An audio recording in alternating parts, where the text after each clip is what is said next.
Buenos días, profesor. En esta oportunidad voy a presentar el caso clínico de una paciente mujer de 23 años de edad con el diagnóstico de la enfermedad de Crohn ileal, quien ha presentado una evolución compleja que incluyó múltiples cirugías, complicaciones postoperatorias, desnutrición severa y su requerimiento prolongado de nutrición parenteral total. La enfermedad de Crohn ileal es una enfermedad inflamatoria intestinal crónica que afecta principalmente el ilion terminal. En este caso se puede ver que ha evolucionado por etapas. Ha tenido una fase inflamatoria inicial, luego a sonante. Esto significa que ha tenido un estrechamiento del intestino, finalmente a perforante, generando una peritonitis fecoidal. La peritonitis fecaloidea es una infección peritoneal causada por la salida de material fecal al abdomen. En este caso, motivó 3 intervenciones quirúrgicas en el extranjero. La paciente presenta el síndrome del intestino corto, que es la pérdida funcional del intestino. Esto ocurre tras la resección extensa del intestino delgado, lo que causa malformaciones de nutrientes, diarrea, pérdida de líquidos y electrolitos. En la paciente esto comprometió su estado nutricional y requirió nutrición parenteral. También se puede ver que ha tenido fístulas intestinales. Estas son conexiones anormales entre estructuras enteroentérica, entre dos partes del intestino, enterocutánea entre intestino y piel, provocando pérdidas digestivas severas, riesgo de infección y dificultando la alimentación enteral. Requieren manejo quirúrgico o farmacológico, como en este caso, con la infliximab. La paciente es portadora de una ileostomía de protección.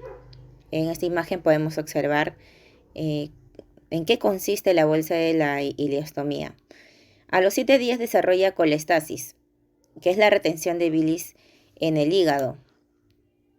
A los 7 días de iniciar la nutrición parenteral total, la paciente presentó una retención de bilis, lo cual se diagnosticó por la bilirrubina elevada y se decidió reducir y suspender los lípidos por la nutrición parenteral total. Es una estrategia para poder prevenir, ¿no?, de que siga teniendo la bilirrubina elevada. El día 68 se suspende la nutrición parenteral total tras iniciar una tolerancia oral, pero a los 5 días debe reintroducirse por persistencia de la fístula interocutánea, por presencia de fiebre, dolor abdominal y pérdida de peso importante. Se retiran los drenajes y la sonda de Petzer y se inicia el tratamiento con la infliximab, que es un medicamento biológico antiinflamatorio.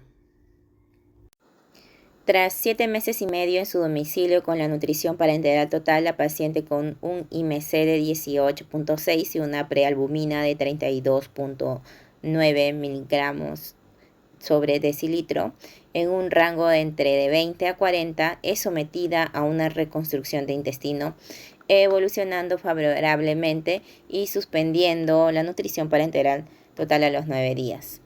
Pero como podemos observar, la paciente ha tenido múltiples complicaciones derivadas de la enfermedad de Crohn, haciéndose evidente la necesidad de un manejo multidisciplinario, en el cual ha necesitado lo que es un soporte nutricional parenteral, ¿no? Esto ha sido indispensable para su recuperación, permitiéndole estabilizarse metabólicamente y someterse a la cirugía de reconstrucción intestinal. Continuando con el VGS, su peso habitual ha sido de 75 kilogramos, su cantidad de pérdida ha sido de 15 kilogramos y su porcentaje ha sido de un 20%. Su ingesta alimentaria ha habido un cambio durante 12 semanas en el cual ha presentado ayuno, Síntomas gastrointestinales, ha presentado posiblemente diarrea por todas las complicaciones que ha tenido. Su capacidad funcional es disfunción. Sí ha habido disfunción durante las 12 semanas. Se ha encontrado en cama. Su diagnóstico primario tiene la enfermedad de Crohn-Ilial, síndrome de intestino corto, fístula entérica y enterocutánea, y la desnutrición severa y peritonitis fecaloide. Su estrés en este caso es grave debido a todas estas complicaciones. En su examen físico hemos podido observar que tiene pérdida de grasa subcutánea, pérdida de masa muscular, y el resultado de su evaluación global subjetiva, tenemos que la paciente tiene una clasificación de gravemente desnutrido. En la evaluación NRS podemos verificar que su IMC es menor a 20.5. Hemos marcado que sí. La paciente ha tenido pérdida de peso en sus últimos 3 meses, sí. La paciente ha disminuido su ingesta en las últimas semanas, sí. Esta paciente está gravemente enferma, sí. Lo hemos considerado todo, sí. Entonces pasamos al siguiente cuadrito, en el cual vamos a evaluar su estado nutricional, dándole de puntaje 3. Y en severidad de la enfermedad también le hemos dado de puntaje 3. Realizando la sumatoria, en este caso, la puntuación es mayor a 3. Esto quiere decir que está en riesgo de malnutrición y es necesario iniciar un soporte nutricional. Con respecto a sus datos bioquímicos, hemos tomado en consideración ciertos datos dependiendo de las complicaciones que ha tenido esta paciente.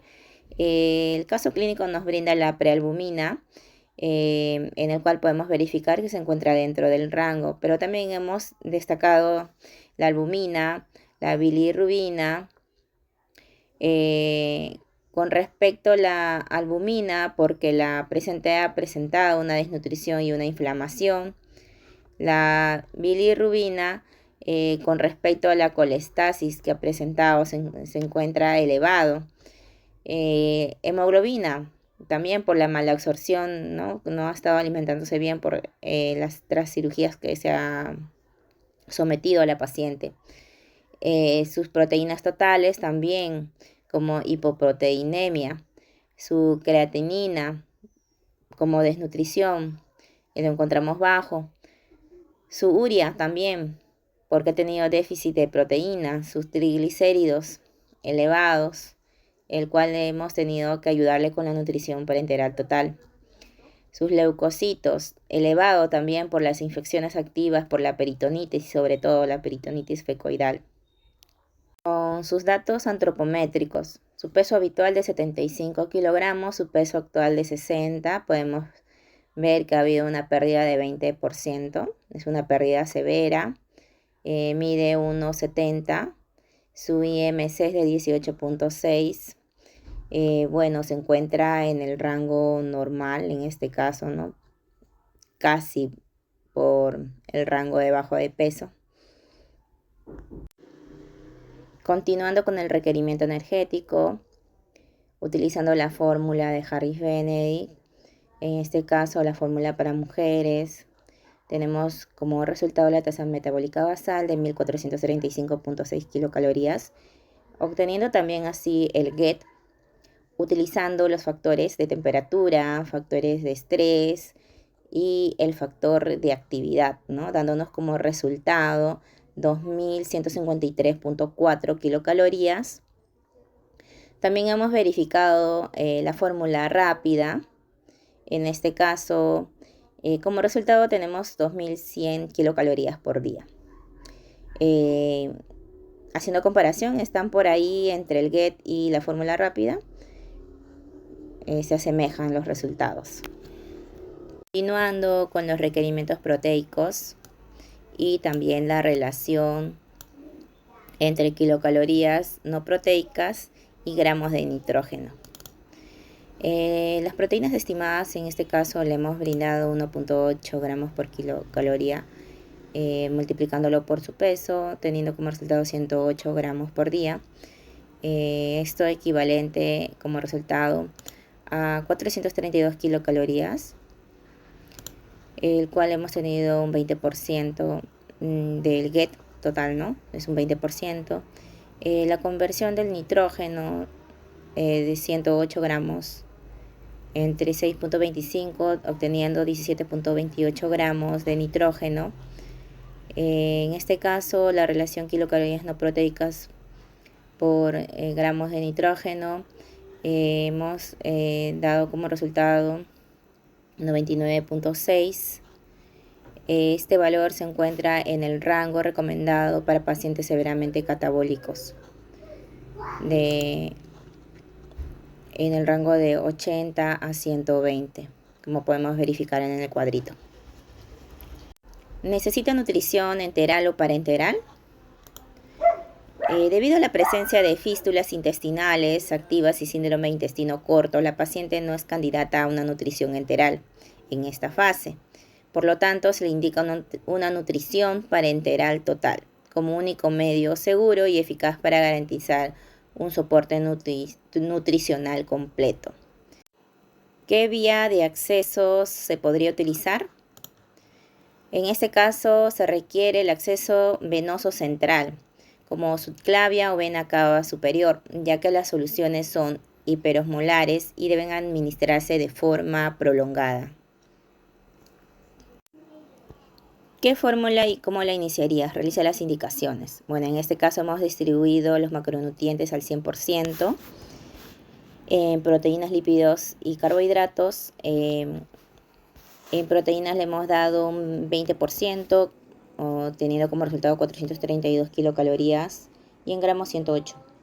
Lípidos 20% también y carbohidratos 60%.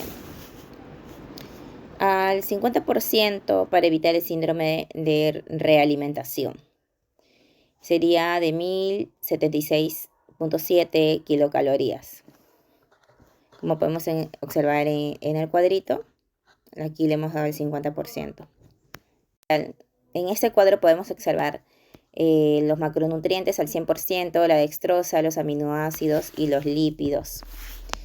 La solución en la dextrosa le hemos dado el 50%, aminoácidos al 10%, los lípidos al 20%. En el caso de la dextrosa, el volumen estimado es de 646 cc. En el caso de los aminoácidos al 10% es de 1080 cc. Y en el caso de lípidos al 20% de 240 cc.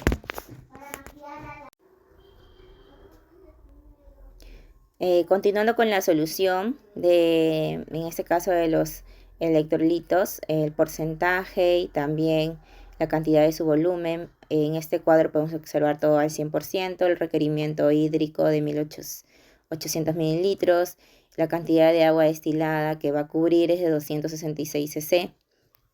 Ahora vamos con el 50%. En dextrosa, al 50%, el volumen estimado es de 322 cc. En aminoácidos, al 10% sería 540 cc. Y en lípidos, al 20%, 120 cc. Continuando, el 50% en las soluciones de sodio, potasio, fosfato, calcio, magnesio, multivitamínico. Podemos observar los resultados y también el requerimiento hídrico, que el paciente requiere de 1800 mililitros. En este caso, el agua destilada, hacemos una resta y obteniendo como resultado el volumen de 718 cc.